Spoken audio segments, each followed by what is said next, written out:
So we just saw how we can clean finish a raw edge, be it on a neckline, armhole, pretty much anywhere on a garment, by using a facing. But a facing requires more fabric. Interfacing requires a specially made pattern for the facing. And what happens when we can't be bothered to do all that? Now let's take a look at how we can clean finish raw edges like this neckline using double fold bias tape instead of having to have a specially made pattern for our facing. For this sample, you'll need the neckline front bodice pattern. You'll need that second one that you cut. And the neckline back bodice pattern. Remember, there's 2 pairs of these. We just used 1 pair for our facing sample, and we should have another pair cut from muslin for this sample.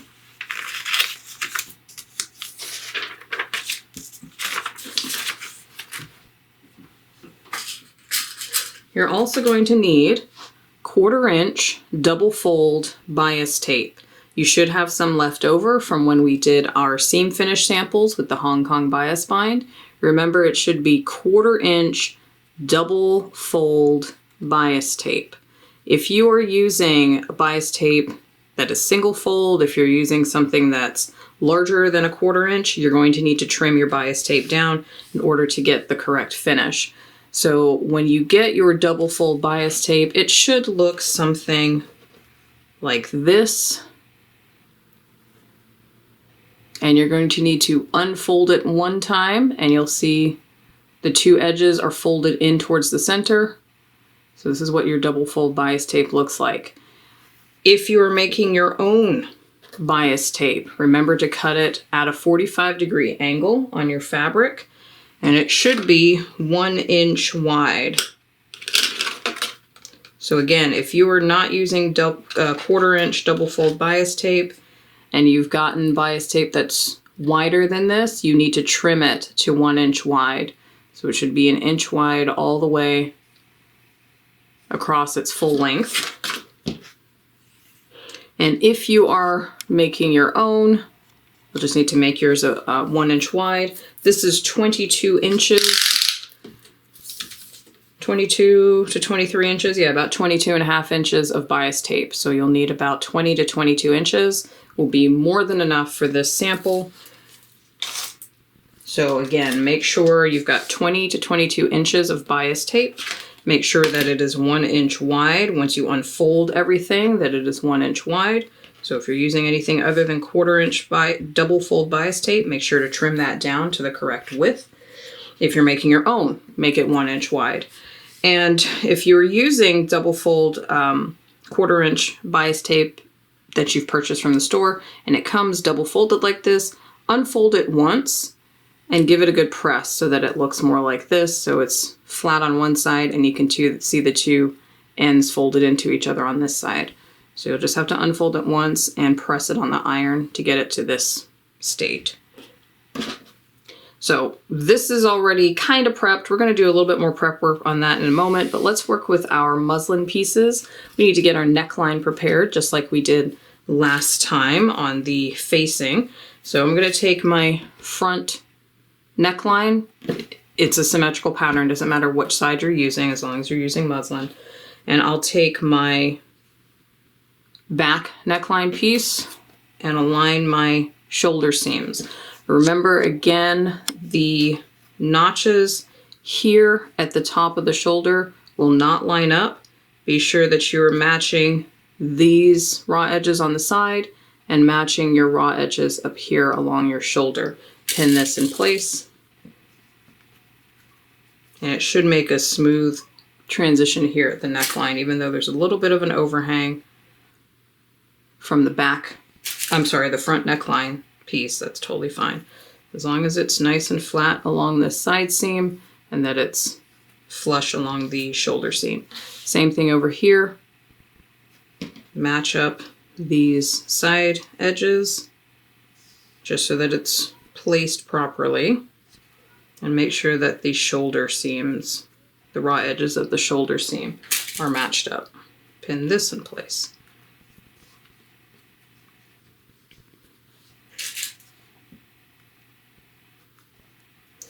Then we'll head to the sewing machine and we'll sew both of these seams at a 1/2 inch seam allowance. Once those are stitched, back tack at the beginning, back tack at the end. Press these seams open, press them nice and flat. And then for your back pieces, we're going to fold back that 1/2 inch seam allowance that's included in the center back. There should be a notch at the top right here to indicate that 1/2 inch. You can fold that back. Remember to fold to the wrong side, so you'll see the seam allowances open, and you'll press these open to the wrong side. And we're just going to get those prepped. So I've sewn my 2 shoulder seams, back tacking at the beginning and at the end of my stitching, and I've begun to press my seams open.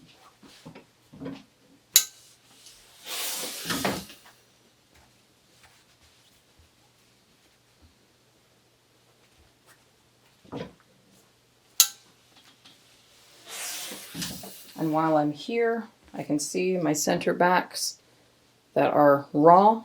Make sure you've got the wrong side facing up, so you should see your seam allowance just hanging out here. Fold back that 1/2 inch at the center back. If you need to use your ruler to identify a 1/2 inch all the way through, welcome to do so. And just press those edges down, get those out of the way so it's a little more clean finished on our final sample.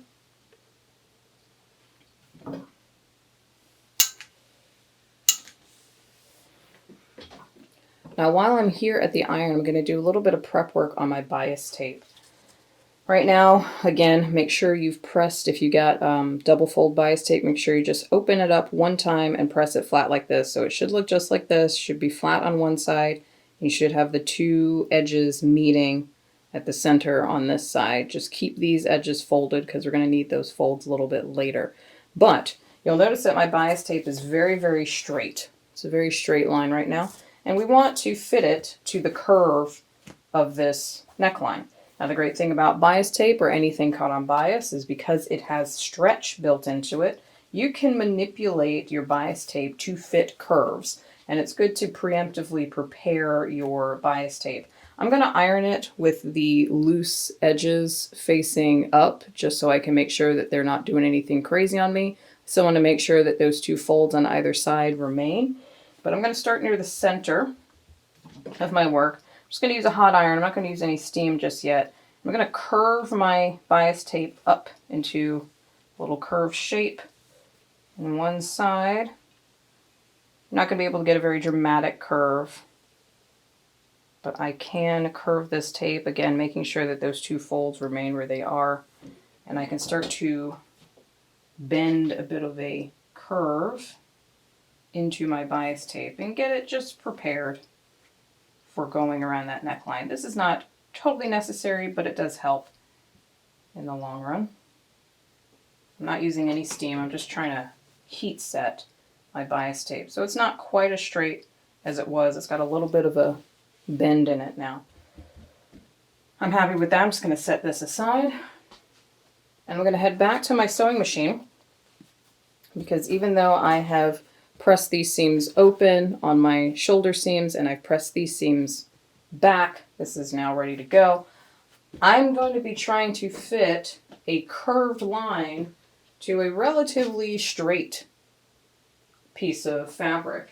And you notice when we did that with previous samples and with our skirt, we had to clip into our seam allowance. So in order to prevent any holes from forming on my work, I'm going to stay stitch at my neckline.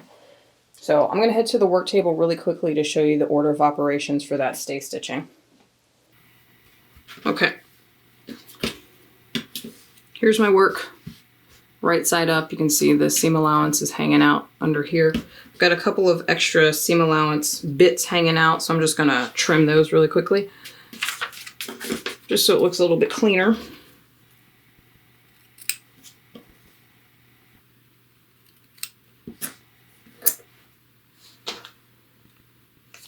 Now I know from my pattern that I have a 1/2 inch seam allowance along the neck edge on all these pieces. 1/2 inch seam allowance, 1/2 inch seam allowance. And just as we've done before, I don't want to have to take my stay stitching out later, so I am going to stitch at 3/8 of an inch. So that's 1/2 inch minus 1/8 of an inch. So it's going to be 1, 2, 3 little squares on the ruler, 3/8 of an inch. I'm going to stitch, I'm going to do my stay stitching 3/8 of an inch from the raw edge. And I want to stay stitch this entire neckline, just in case I have to clip all the way through it. I'm going to utilize the seam guides on my sewing machine, so I'm not going to mark all of these. But what's important is the direction of our stay stitching. As we mentioned before, stay stitching not only helps prevent holes from forming when we clip into our seam allowance, it also prevents that bias cut that we have all along these curved edges from spreading and fanning out. So I don't want to sew from the center up to my shoulder seams because that's going to cause my work to kind of stretch out, and I don't want that. I want to push it in the direction that I want to keep the neckline in, so I will start at my shoulder seam and stitch at 3/8 of an inch all the way along here, and I'll stop at center front, and then I'll probably turn my work over just so I can orient my seam guide on my machine, and again start at my shoulder seam and stitch at 3/8 of an inch all the way down to my center front. So I'll start at the shoulder and work my way to center front, start again at the shoulder, work my way to center front. I'm also going to make sure that these seam allowances stay pressed open as I stitch, so it'll act as a basting stitch to hold my seam allowances in place. And when I go to do the back, it's going to be the same story, starting at my shoulder seam, 3/8 of an inch seam allowance, and stitch all the way. I'm going to open this up as I sew because I want to have access to this when I put my bias tape in there. So I don't necessarily want to lock this down. It's okay if you do. It's not the end of the world if you do. And again, here I'll start at my shoulder seam and stay stitch all the way through there. So I'll probably start from my shoulder and go towards my center back. I will probably keep this open. Especially if you're working on an actual garment, you'd want to leave this seam allowance open so you can install a zipper. So I'm going to keep these open for now, but I still want to keep these pressed edges so it looks a little more clean finish at the end of the sample. So let's head to the sewing machine and get these stay stitches done. Using a number 2 stitch, I'm going to start with my back pieces. These are the pieces that have the pressed back seam allowance. I'm going to use the stitching guide, the seam guide on my sewing machine. Starting at my shoulder, no back tacking.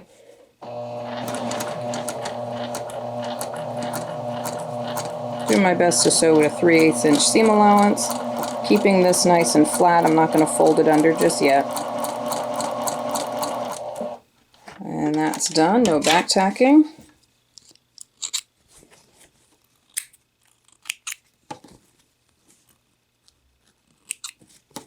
Same thing over here. I'm just going to turn my work over. So I got to start at my shoulder and work my way to the center back. I'm just going to turn my work around so I can line up the raw edge of my work with my seam guide. No back tacking, number 2 stitch. Keeping the center back open.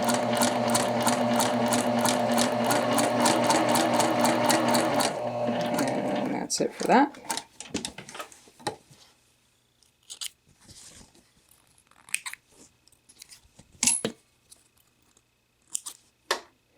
And I'll do the front. Again, I'm going to work from this side, starting at my shoulder, work my way to the center front. I'm going to work in this orientation so I can keep the raw edge of my fabric up against my seam guide over here on my right. Starting at the shoulder, number 2 stitch, no back tacking.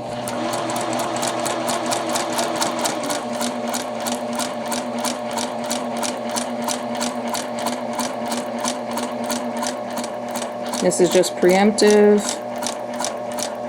It's a good habit to get into to stay stitch your curves, especially on necklines, waistlines, and the like.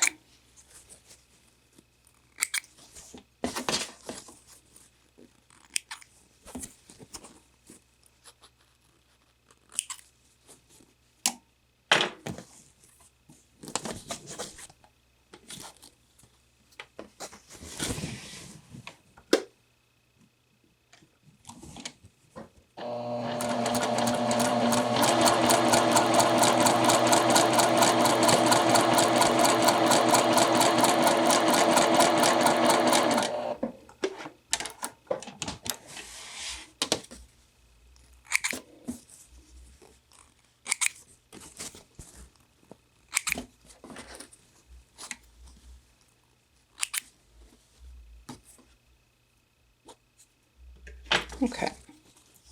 Stay stitching is taken care of. Let's head back to the work table. Here's my stay stitching. Taken care of. 3/8 of an inch. I'm going to hit this with the iron really quick just to remove my friction pen marks.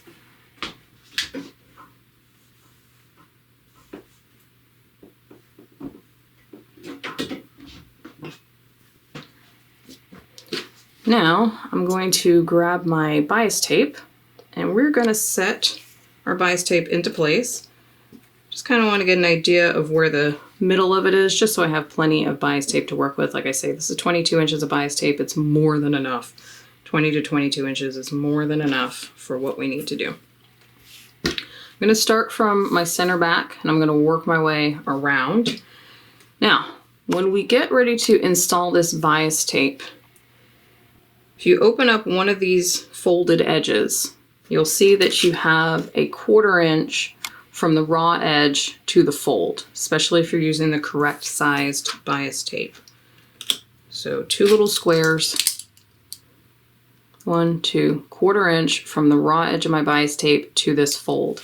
I want to stitch in this fold. I'm going to use this fold as my stitching guideline. I'm going to leave this edge folded up. I'm not going to mess with that. I'm just going to attach this edge to my neckline on my sample here. Now I want to give myself plenty of extra bias tape out here, out of the center back, just so I have room to fold this back on itself to give myself a nice clean finish, just like we did with the facing before. And I can always trim this excess off later on.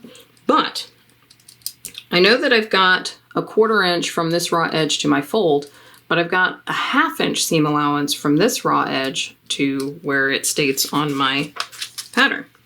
1/2 inch seam allowance on here. So I somehow have to match up this fold line where I want my stitch line to be with the stitching line 1/2 inch in. There's all kinds of manner of ways that you can do that. You can mark 1/2 inch all the way along your garment and then match up your bias tape with that, work your way around, and then pin it in place, opening this up, hoping that it still stays aligned. Or I can just use a little bit of simple math. I know that if this is a 1/2 inch seam allowance and this is a 1/4 inch seam allowance, 1/2 inch minus 1/4 inch leaves another 1/4 inch. So if I align my bias tape a 1/4 inch away from my garment seam allowance, I can be pretty confident that when I sew along this folded edge, I'm sewing at 1, 2, 3, 4 little squares, 1/2 inch. So I had a 1/2 inch seam allowance on my garment. I know I have a 1/4 inch seam allowance on my bias tape. 1/2 inch seam allowance minus this 1/4 inch is a 1/4 inch offset. So that's what I'm going to do. I'm going to line up this raw edge of my bias tape a 1/4 inch away from the raw edge of my garment and just slowly work my way around. Now, I can go through and mark a 1/4 inch from this raw edge and give myself a guideline to then line up this raw edge of my bias tape, or I can just eyeball it. I'm just going to eyeball it, but by all means, if you are not totally confident, totally comfortable with working with imperial measurements, please, please, please give yourself a 1/4 inch guideline. Now, if you're not using bias tape that's the correct size, the correct width, this 1/2 inch and 1/4 inch offset will not work. You'll have to do your own math for that. So keep in mind, we want to use the correct tools so you can follow along with exactly what I'm doing.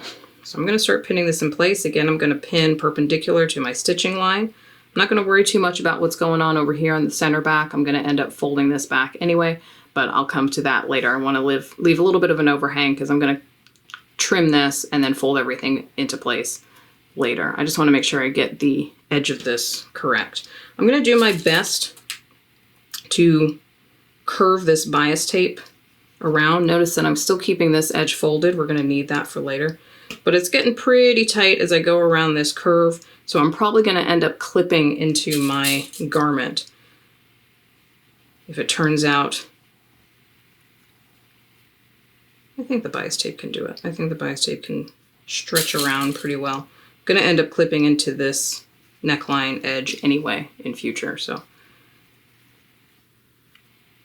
yeah, I think I might clip into my garment just a smidgen, just to help relieve some tension. Remember, we stay stitched the garment. We haven't stay stitched on the bias tape, so I only want to clip into the garment. I'm just going to take a few little clips here. I'm going to make sure I'm not going past my stay stitching, just to relieve some tension.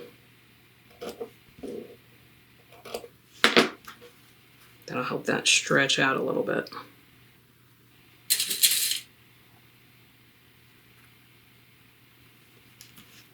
And working my way around this curve. Again, offsetting my raw edge of my bias tape.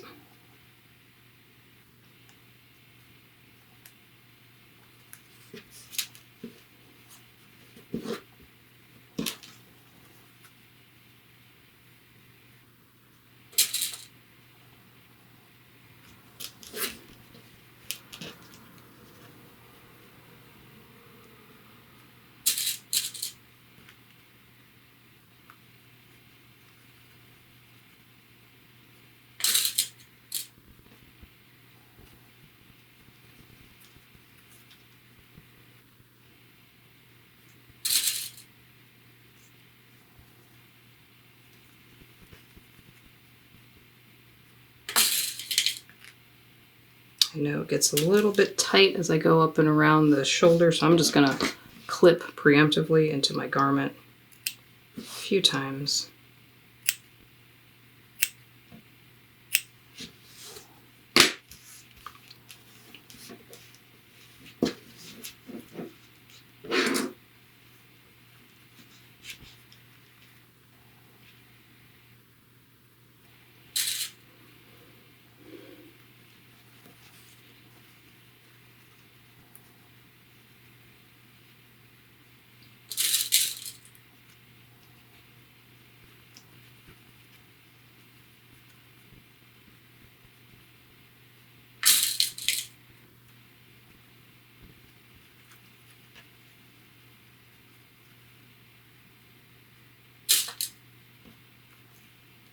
Okay, I'm coming around to the other center back edge. Like I say, 20 to 22 inches of bias tape is more than enough.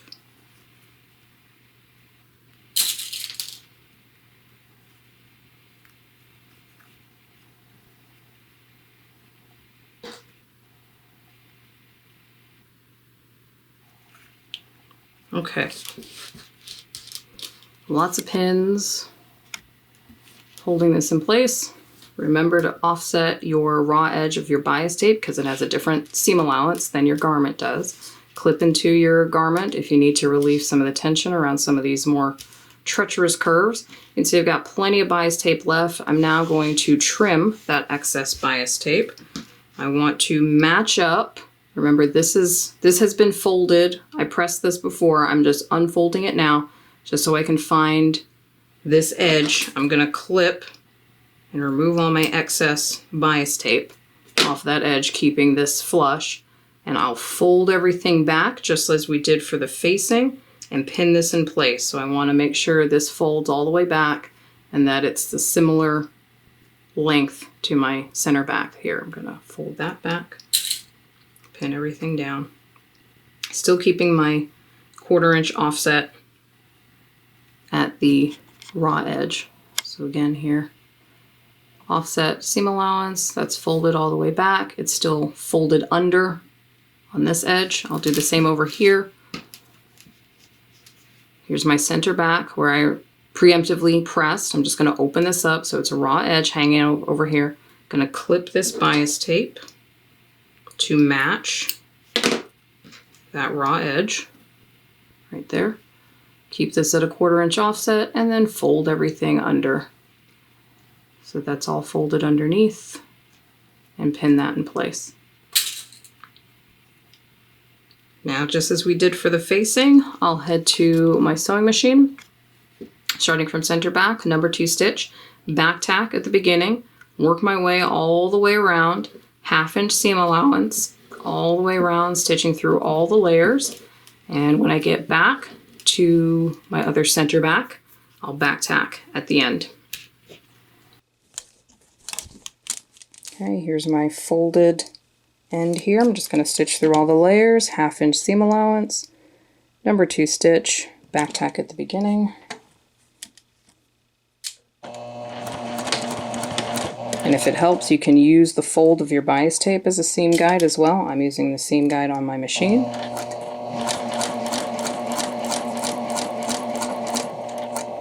Slowly work your way around. These curves can be a little difficult to navigate. Every so often I'll be checking underneath to make sure my stay stitching isn't popping out. If at the end of this your stay stitching is still visible, it's okay. You can remove it with a seam ripper.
Take your time, walk your stitches if you need to.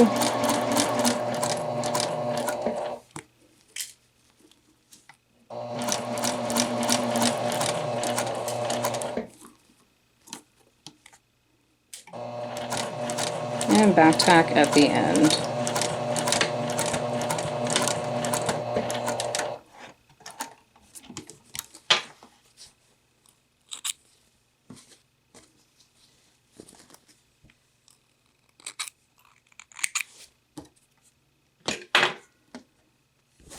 And I'll just take a little peek and see if my stay stitching is poking out anywhere. I think I managed to avoid it.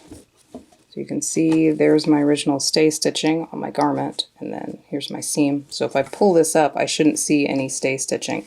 If you pull your bias tape back and you do see some stay stitching, just rip it out with a pair of snips or a seam ripper. Just rip out those few little stitches just so they're not visible from the front of the garment. Okay, I've got the bias tape stitched into place. Again, if you lift this up and you see any of your stay stitching, just pick it out with a seam ripper or a pair of snips or a small pair of embroidery scissors or something, just so you don't see your stay stitching as you work your way around. Now, we talked about grading our seam allowances in the last sample, and luckily, because we're working with our garment fabric and our bias tape, and they are 2 different seam allowances, they're already graded. So we've already got a reduction of bulk going on here. But I want to be able to cover up my garment seam allowance with my bias tape. And my garment is a 1/2 inch seam allowance and my bias tape is 1/2 inch. So it's going to be a little tricky making sure that this gets covered up when we clean finish this to the inside of our neckline. So I'm going to trim a little bit, about 1/8 of an inch off of my garment. I'm going to leave my bias tape intact because again, it's already graded. I'm just going to trim about 1/8 of an inch off of my garment fabric, and I'm going to use some tiny scissors to do that.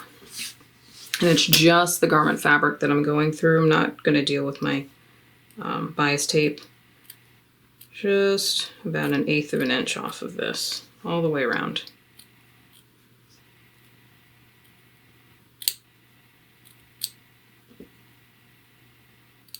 So I still have a graded seam allowance. Garment seam allowance is a little bit longer than the bias tape.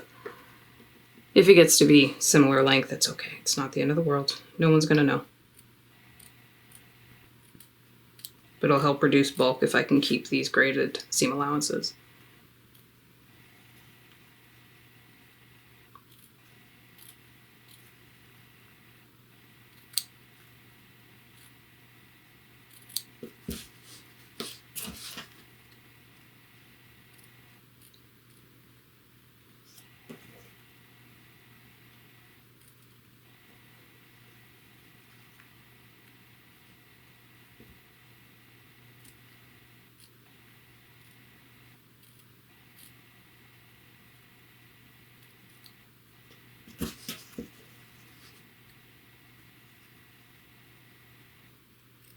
Again, I'm still using my left hand, my non-dominant hand, to support my scissors, so I'm not cutting in the air.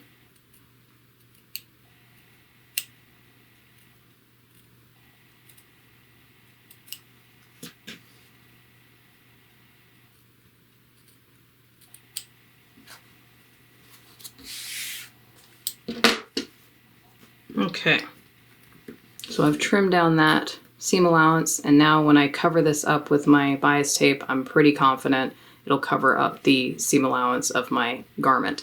Now, so we've covered the graded seam allowances like we did last time.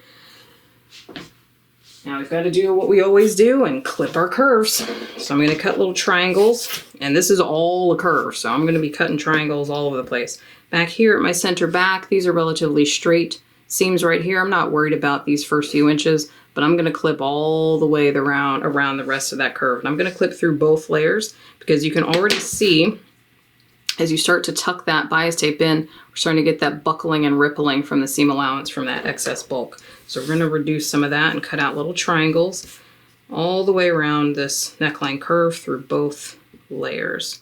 I've already got some clipping to start off with, and make sure you're not clipping through your stitching line. If you go through your stay stitching, that's fine, but do not clip through your seam line that we just worked so hard to make at that. Well, that's the seam line that's holding together all the garment and bias tape.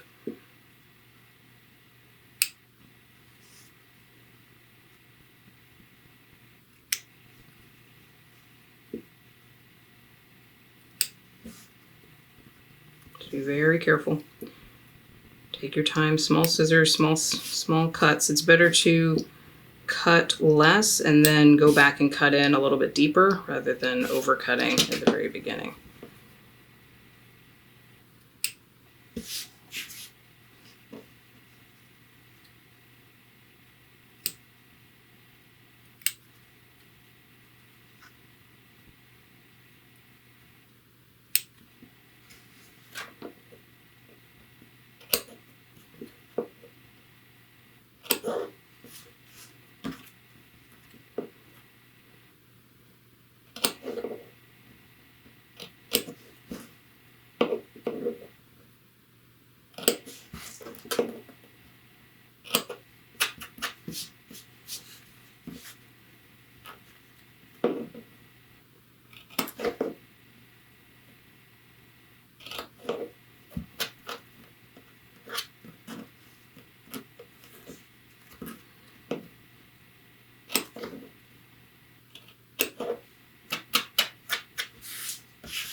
Okay, clipped all of those curves, and again I'm cutting out little triangles because I'm wanting to reduce some of that bulk. It's not just a case of just snipping straight in, doing a single cut. You've got to do 2 cuts and have them meet at a point, so you're taking out those little triangles.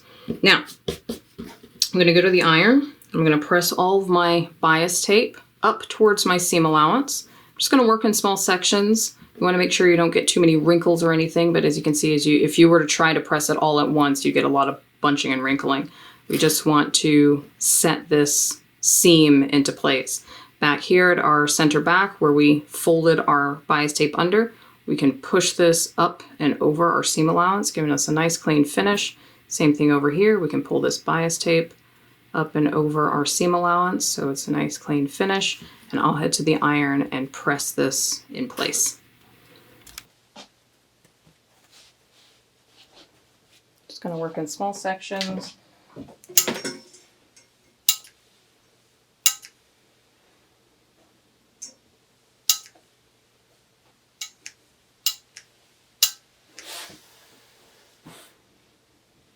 Don't want to use too much steam because I don't want to lose that folded edge of my bias tape. I just want to make sure this seam is nice and crisp. So when I turn everything to the inside of the garment, it'll be all set in place and ready to go for the next step.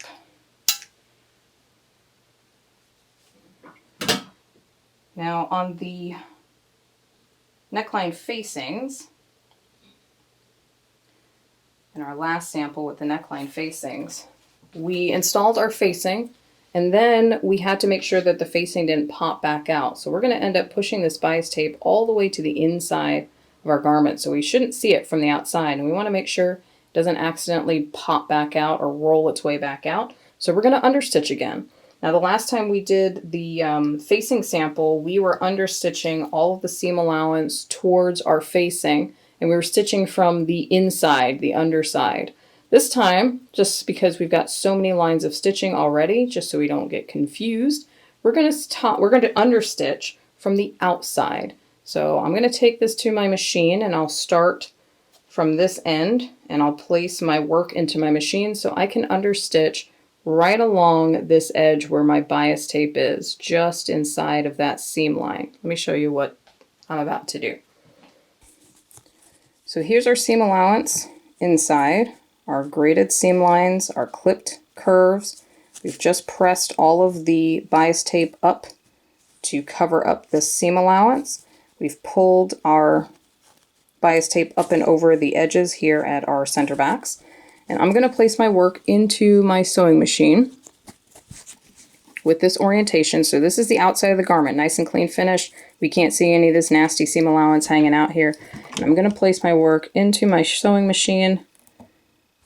I'm not going to worry about getting all the way to this center back edge. If I had a zipper or something installed here, I wouldn't want to stitch all the way to here anyway. I'm just going to go maybe 3/4 of an inch in. Doesn't have to be perfect. I'm going to lay my presser foot into place, and just as we've done before, I want to stitch at a 1/16 of an inch away from this stitched edge. So I'm going to line up this innermost edge of my right toe on my presser foot with this seam that I just made to attach my bias tape to my garment. That way I know I'm stitching at a 1/16 of an inch just inside of that line, of that seam line that I just made. Back tack at the beginning, back tack at the end, and just get into the habit of feeling your work underneath to see if all of your seam allowance is still going up towards your facing. Because again, we want to lock down our seam allowance. So you shouldn't see any seam allowance coming down here towards your garment. Make sure it all stays up in this direction so you're stitching through your facing and both lines of seam allowance.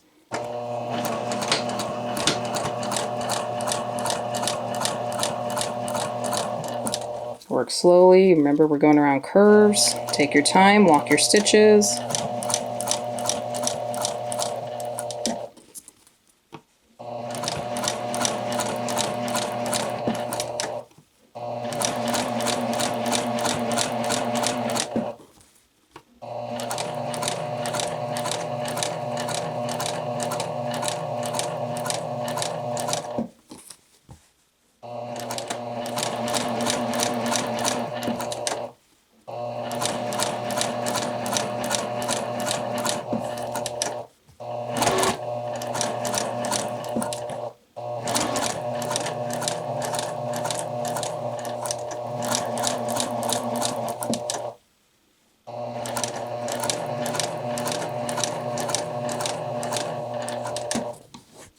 Make sure you're pulling your bias tape up and out of the way so it doesn't roll down on itself or anything. We should almost be able to see those stitches from our previous line of stitching. Keep it nice and flat.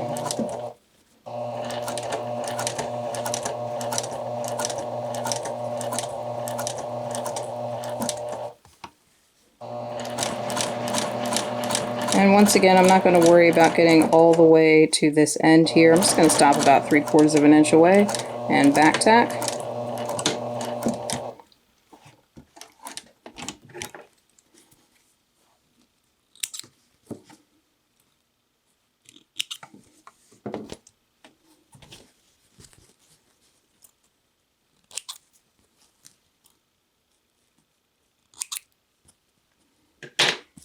And again, I'm just going to check to make sure that none of my seam allowance got out of my way. None of it should be going down towards my garment. It should all be going up towards my bias tape.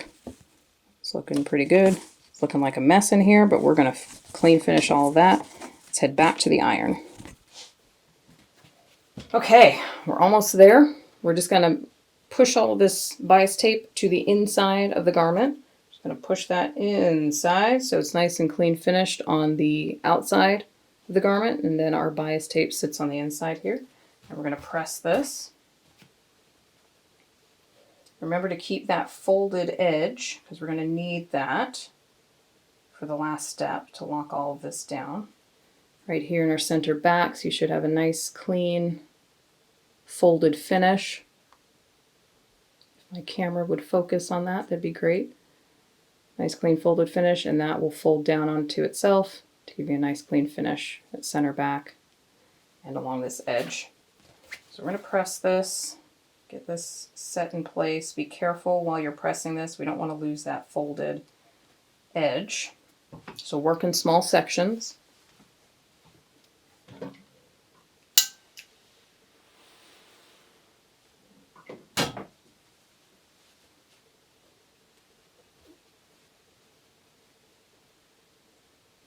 If you find that it's very tight or it's just wanting to give you a little bit of trouble, you can always snip into the seam allowance a little bit more. That'll help release some tension. I'm going to do that.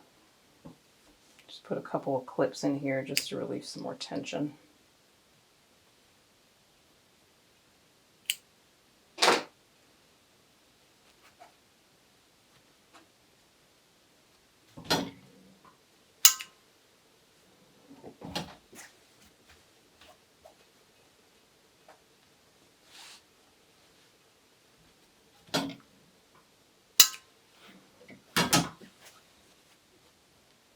Do my best to keep this bias binding from rolling out to the muslin side of my sample.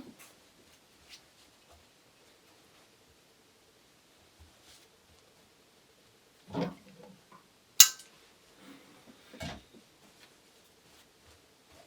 going to preemptively clip into this seam allowance because I know it's a little tight on the opposite side, so I'm just going to clip.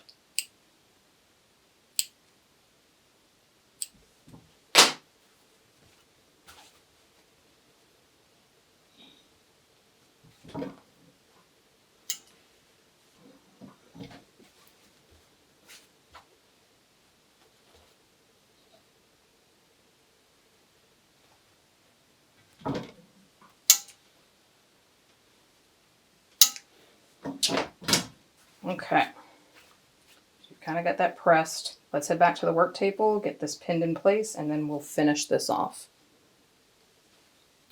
All right, doesn't look very pretty, but it's about to be.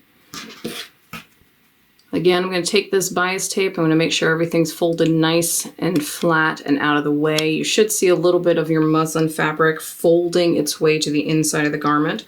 I'm going to pin this in place.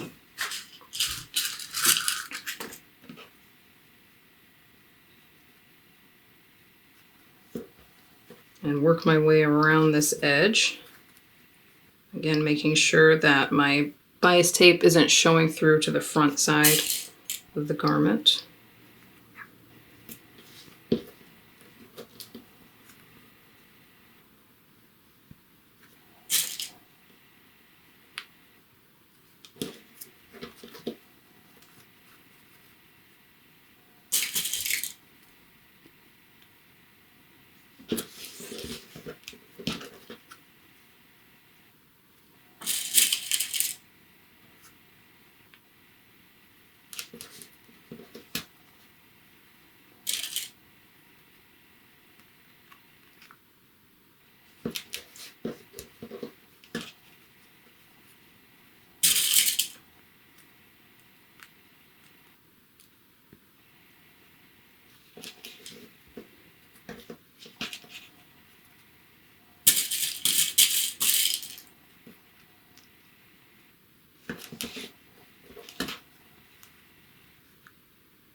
You have to be a little heavy-handed with this sample, really kind of pushing the fabric in the direction you want it to go.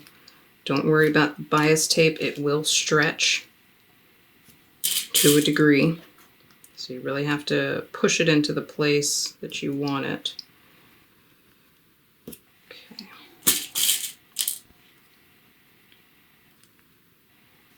This is now pinned in place. I'm going to hand base this in place so that it is, so I don't have to worry about pins poking me while I'm working.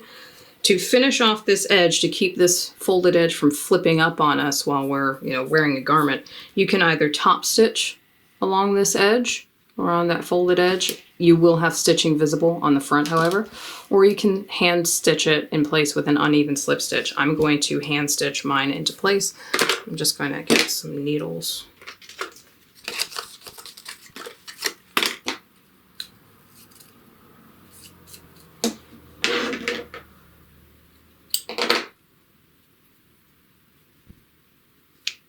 I'm using a black thread right now for my basting stitches. You should baste your work into place, whether you're doing a slip stitch or a top stitch, because we don't want this bias tape slip sliding away on us, even if we're top stitching.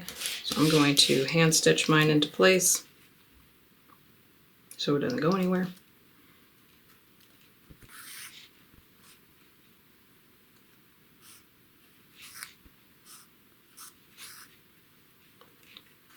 I should have waxed my thread. I didn't wax it, and now it's tangling on itself.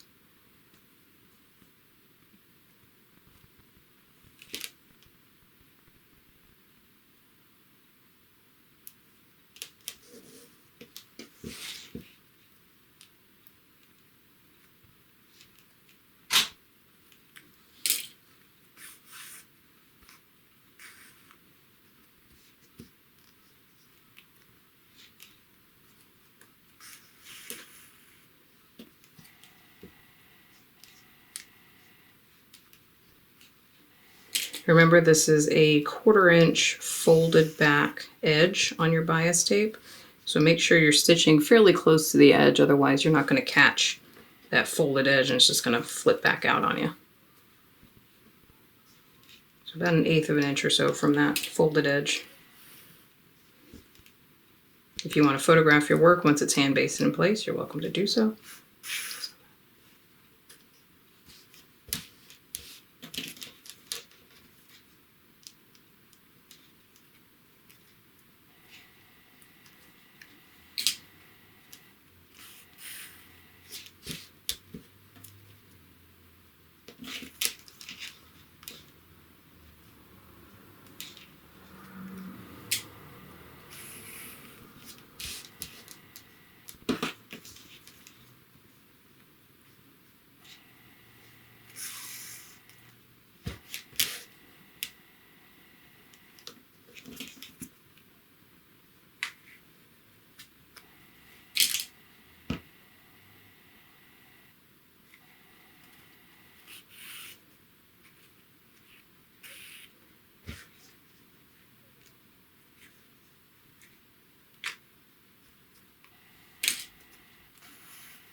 Okay, I've got that hand basted in place, so it's not gonna go anywhere. This is what it looks like from the outside. You can see my hand stitches. It's a little bit of puckering, but it's okay. We're gonna hand stitch this in place, and you can start to see there's that clean neckline finish. And again, once you have this hand basted, you may top stitch it if you want to top stitch it on your sewing machine. Again, making sure that you're stitching a 1/16 of an inch away. Make sure this little piece is kind of tucked up underneath there so that this folded edge kind of covers that up. If you need to clip that little bit out of the way, you can. But sewing at a 1/16 of an inch just beside that fold, just along here. I would stitch it from this side because stitching from here, you have no idea where that fold is. So I would stitch from this side where you can see that fold of your bias tape. I'm going to slip stitch mine in place. I'm going to use an uneven slip stitch because we already have a folded edge. So I can travel through the fold of the bias tape and then pick up tiny little, like 2 fibers of fabric off of my garment. I'll use white thread so it looks a little bit less suspicious. So it looks a little bit closer to my muslin fabric, but this is the general construction. You should have all your seam allowances pressed open, should have this turned back, should have nice clean finishes at the center back. And remember, this is the front of the bodice and this is the back here. So again, a zipper could be installed back here before applying the bias tape as a facing. This is also a good technique for finishing off the raw edges on armholes. If you have a sleeveless design, this can work for armholes or any variety of clean finish samples. So I have slip stitched my folded edge down. You can see some tiny little slip stitches in there. There's one. I've used a white thread so it's less detectable from the outside. Take a photo of your work, whether you slip stitched or top stitched. Take a photo of your work with your basting stitches installed. I want to make sure that you've done that. So you can take a photo of your work like this with the basting stitches still in. And then once you're finished, you can give your sample a name and take the basting stitches out and then photograph it from the front and back, right side out, and then from front and back, inside out. Consider putting your samples onto a mannequin. These patterns are based on full-size bodice patterns, so these will fit around the neckline of the dress forms. So you might consider taking some photos of them on a mannequin so you can see what the neckline actually looks like when it's on a person, quote unquote.